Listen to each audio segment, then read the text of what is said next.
Yeah, so the second example is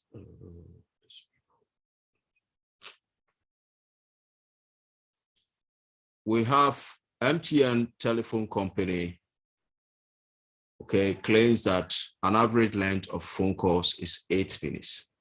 Now, the claim has been stated here, which that the average, okay, once again, average, so mean, so the average length of phone calls is 8 minutes, okay? So you see that the claim has been made, mu is equal to 8 minutes. Then the opposite statement of mu equals to 8 minutes is what? Mu is not equal to 8 minutes. Okay, that is it here, right? Good. So the first thing is we convert to the mathematical form, which is mu is equal to 8 minutes. Then after that, you write the opposite statement, which is not equal to. Opposite of equal to is not equal to, right? Good. Then the final stage is to check which one has the equal to. Of course, is this statement here. So that becomes the null hypothesis. And then the other statement becomes the alternate hypothesis. Okay, good. Now, in this case, you will notice that the null hypothesis was the claim. Okay, so if you recall in the beginning, I told you that it's not always that you're going to have your null or your alternate as a claim. It alternates. Good. So you need to read the statement clearly and then write it accordingly. Okay, good. Now, after we have stated our hypothesis, which is the first step, the second step is to state your alpha level. So step 2, alpha level has been provided here, which is what? 0.05. Okay, that is step 2. Then in step 3, we are supposed to determine what? The test statistic. And in the test statistic, we said there are 2 main questions you need to ask.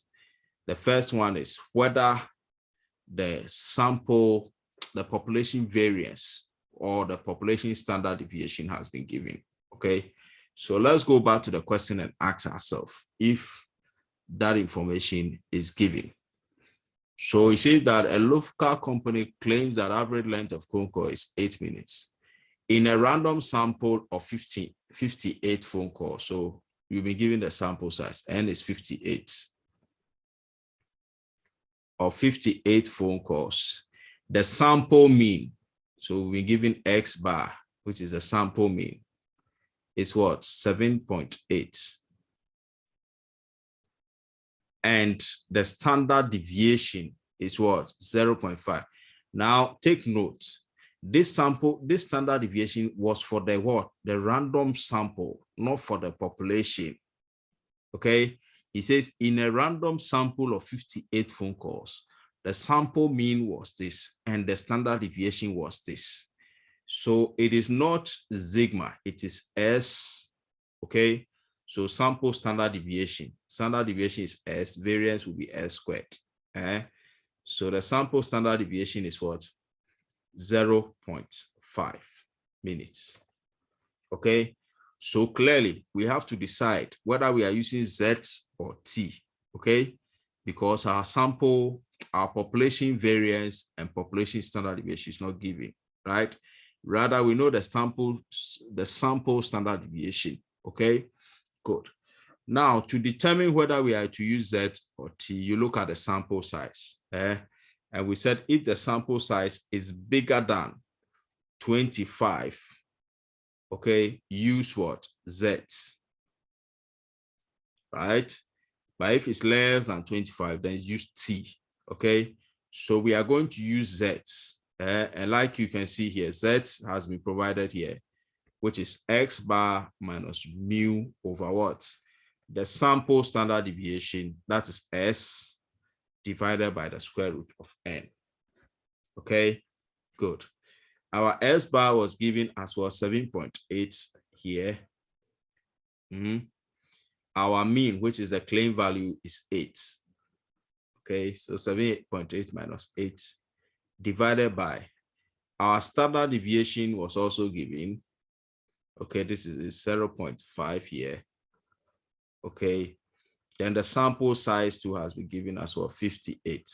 Okay, so we put all these things into the formula. Okay, so S bar is 7.8, mu is 8, S is what, 0.5, and then N is what, 58. Okay, so once again, compute it from your end, calculate the denominator first, and subsequently the whole fraction. So calculate it at your end and be sure that you are getting negative 3.05. Okay. So we calculated our Z to be what? Negative 3.05. Okay. Now we have to formulate the decision rule. And once again, we are going to rule our normal distribution curve. So let's have it.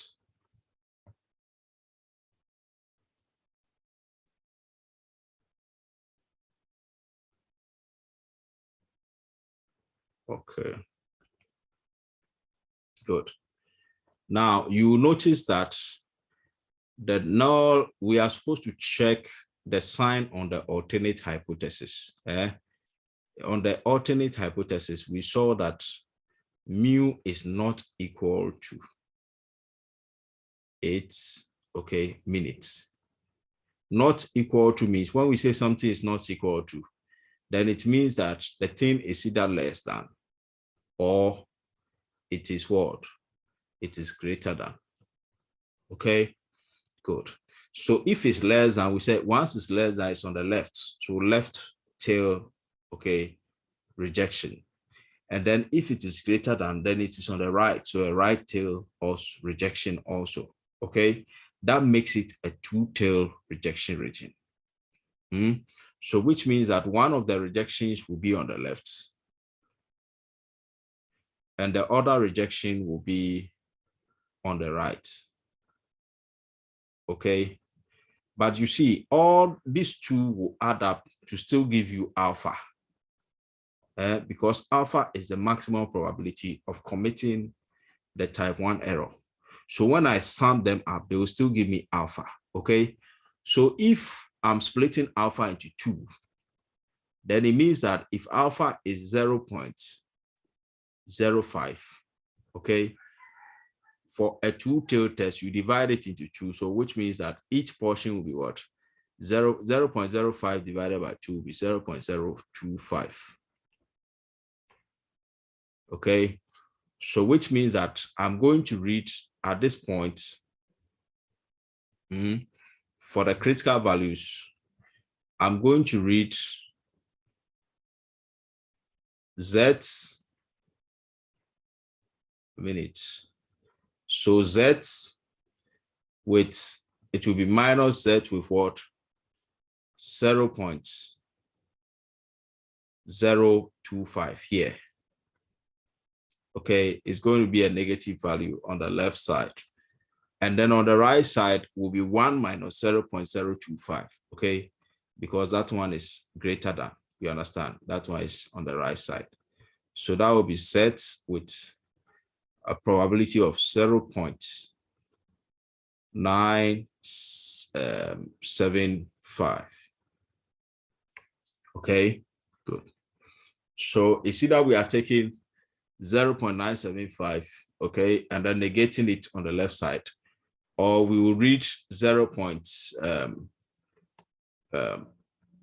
with probability 0.25, okay, which will automatically be found on the negative table.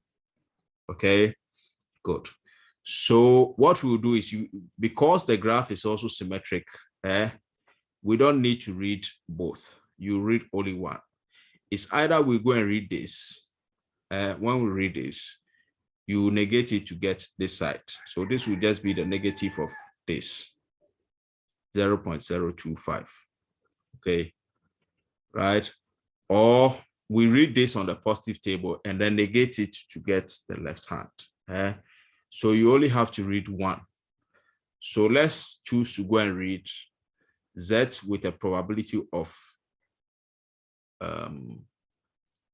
let's see if we can reach 0.025, or we can go and read the 0.975 on the right table. Now, another thing you need to consider is, because the sum of probabilities to halfway of the table is 0.5, you cannot find 0.95 on the left table because it's bigger than 0.5. So you always find it on the right table. While 0.025 is also far smaller than 0.5. So you can only find it on the left table. Okay, so let's go back to the table and then read either one of these values.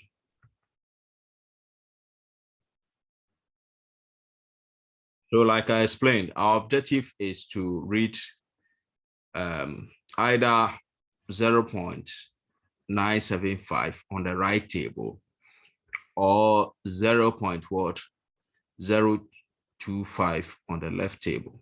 Okay, and since we are on the right table, we'll just go and look for the probability of 0.975. So let's go to look for 0.975. Now, when you look at it carefully, this is 0.975 here. Okay, we are getting it exactly, right? Good. So this is the value which I've circled down here. Good. So what do we do? Just rule your horizontal line to read its corresponding Z value. So that would be 1.9, and then rule your vertical line up to find the second decimal place. So you will find out that the Z value is what? 1.96, 1.96. Okay, good. So this is what I was saying, that once you read just one of the value, this on the positive side, so you can negate it. The left side will be negative 1.96. You don't have to read it. Okay, but for the sake of demonstration, let's go to the negative table and then we'll read the Z of 0.025 so that you see what it actually means. Okay, by not reading both values. Okay, so let's clear this and then go a step back to the negative table.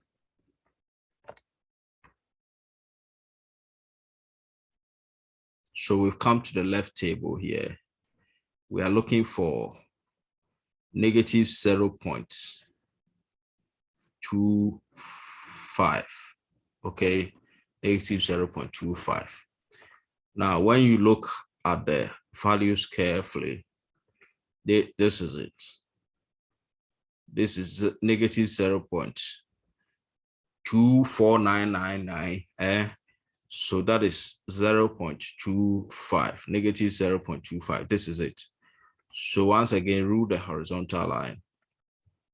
Okay, and let me just circle that number. And then the vertical line up here. And when we do, we want to see the second decimal place after, so we'll go up a bit. That will be what? 6. So you see, we still had 1.9, what? 1.96. Okay, but this time it's negative 1.96. Okay, so whether we read it on the left table or the right table, you still get the same answer of 1.96. That's why I said that if you read on the left table one value, just negate it to get the right value.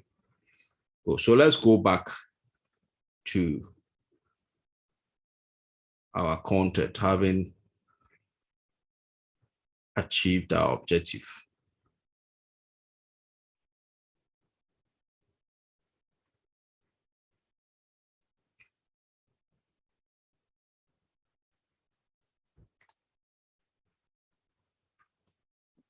So we found out that this was 1.96. This critical value was 1.96. This was negative 1.96. Let me clean and then write it more appropriately.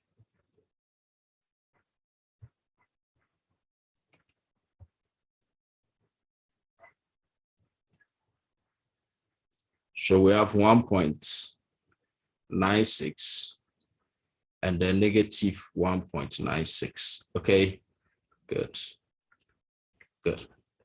So these are the critical values which separate the region of acceptance from the region of rejection. Okay, so all this area is rejection. We have to reject.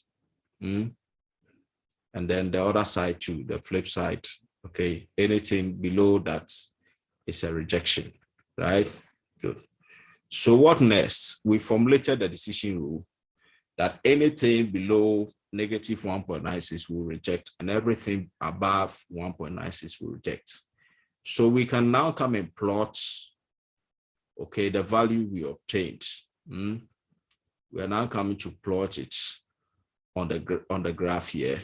Okay, so negative 3.05. If we are to plot this here, you realize that, you see, negative 3.05 will be somewhere here. Negative 3.05, which will be somewhere here on the graph. You understand? Which is in the rejection region. Okay, so once again, we will say that since what, so, or better still, we start with at, okay, a significance level at a level, a 5% what, 5% significance level, okay, level, our Z value, which is what, negative 3.06, is less than what? Is less than what? Negative 1.96. Okay, which is the critical value on the left side. Okay, hence what? We have evidence to reject null hypothesis. Okay, good. So that will be our conclusion. Okay, and then our inference will be what? Our inference will be what? Now we, in our claim, because we have rejected the null hypothesis, our null hypothesis was what? Mu naught is what? Equal to, that is mu is equal to 8 minutes. They said the average length of phone calls is 8 minutes, right? But per this decision, we are rejecting this claim. So we can't accept it. So which means that once we've rejected it, then we are concluding on what? The alternate hypothesis, right? So we infer that hence what? The average length of phone calls, the average length of phone calls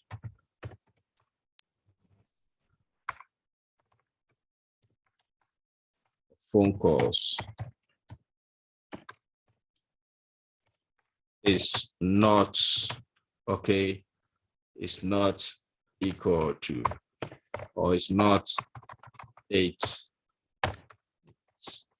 Okay, so it differs from what? 8 minutes, right? Yeah. That is what we are saying specifically. So this is my keyboard. Okay, so that is the final inference we make, okay, from the test we have just run. Okay, so you realize that it's a systematic procedure in getting what? Your conclusion and your inferences, right? Good. Now we are going to conclude on this. I'll have an assignment for you in this regard. Okay. Okay. So I wasn't recording, so let me just touch on it. So like I said, for in this example, our sample size is 18 phone calls. So it's a small sample size. Okay, and because we don't have the population variance or the standard deviation, you use the t-statistic. Okay, good. And use the sample standard deviation. Okay, now it's the same computation, but when it comes to deciding on the decision rule, which is a critical value, you are going to first divide your alpha into 2 because it's a two-tailed test. That's mu is not equal to 8. So you divide it into 2, and then you read T alpha on 2 with n minus 1 degrees of freedom, right? And your sample size was 18. So when you subtract 1, it will be 17. So that will be 0.05 divided by 2 is 0.025. And then 18 minus 1 is 17. Okay. So you go and read just this value from the T table, the student T table. Okay. So let's read that briefly for you to see how to use that table as well. So let me go back a bit. So for the T table, what you do is you always read your alpha. It's always T alpha with your n minus 1 degrees of freedom. Okay. Now these are the alpha values. And then the n minus 1 values are here, with the degree of freedom are here. Okay. So in this our case, we are reading T with an alpha of 0.025 and a degrees of freedom 17. Okay, so we'll go and look for 0.025. You come all the way here. Okay, and then this is it, right? So we are reading along this, okay, column here. Then the degrees of freedom is 17. So this is 17 here. Okay, so we rule our straight line like that. And then you find out that this is the value we are looking for. Okay, it looks a bit untidy. Let me clean that. So when we rule our straight line, you realize that the value we are looking for is what? The point of intersection is 2.110. Okay, 2.110. So that is a critical value. So the T table is different from the Z table. So now let's go back to the statement we're looking at.